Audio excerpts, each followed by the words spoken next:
Welcome back, everybody. Okay, really quickly. Um, Original Marxism through the economy, uh, oppressor, oppressed, um, the business owners and the workers.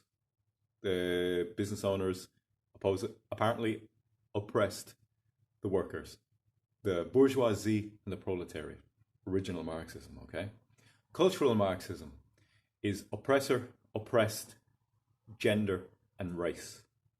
That's what cultural Marxism is. It is that's what feminism has done. Feminism is simply Marxism gone through the gender. Okay, and then it is the Victim Olympics. It is seeking victimhood for reparations. You understand? Okay, so some cultural Marxist terms upon which to tease out really quickly. People of color. Okay, which people of color? Who? Who are people of color? You have 2.5 billion Africans, right? Oppressed. Irish people sleeping on the street, homeless, nothing to their name. 10,000 of them. Who's oppressed? African man goes home to 10 children. They all love him, gather around him, and love being with him.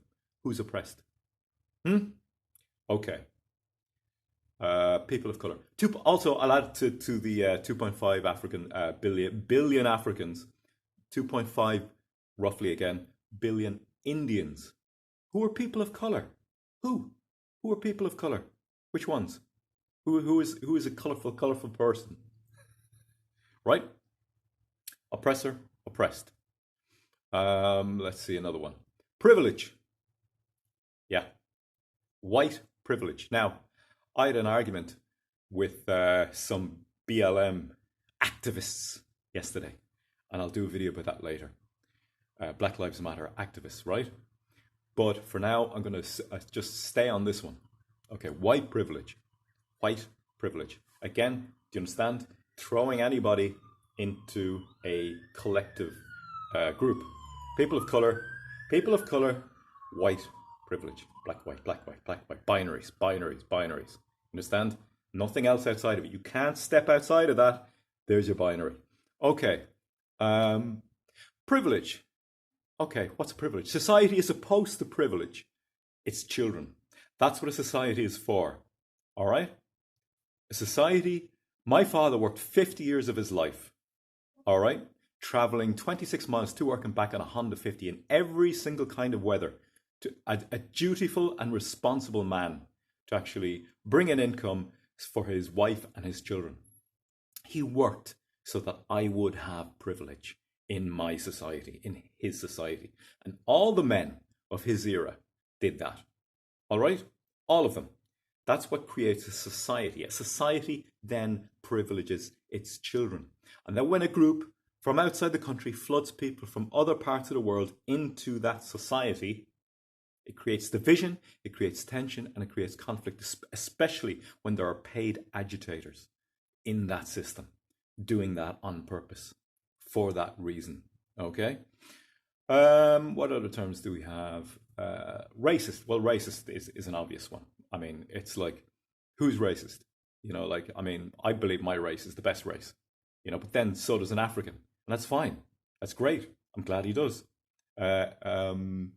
Chinese, Asians think that their race is the best race because they are that race. You understand? They are that race. That's fine. I'm glad that they believe that they're the best race. We all do. It's called confidence. It's called love of one's own. It's called love of the self, coming from where you're at. That's fine. To hate another because of their race or the color, I don't get that. I don't understand that. I think that has to be thought, or it has to be conditioned through negative experience. All right, so that's all I can say on racism. What else on this real quick one? Oh, quick one on diversity. I'll be doing a proper video on this with infographics and all the rest of it. But diversity, okay, so ethnic diversity. The fact that, you know, there are people coming in here of different colors, different races, and that's diversity. All right, so what is that? That actually is true racism. Why? Because you're telling the people who are already here that they're not good enough and that they must have other ethnic groups to make them better. Right? So if you don't understand or believe what I'm talking about, take 10 Africans, right? 10 Africans. All right, now tell them that 3 of those or any number of them have to go. They have to off, right? Because now they need to be replaced with Europeans or Chinese or Aborigines, whatever, to make them better, to make them diverse, right? What are you telling them? You're telling them that their race and ethnicity is not good enough and that they must take in other ethnicities to become better. That's real racism. Diversity, quotas, diversity is itself real racism. All right, thank you.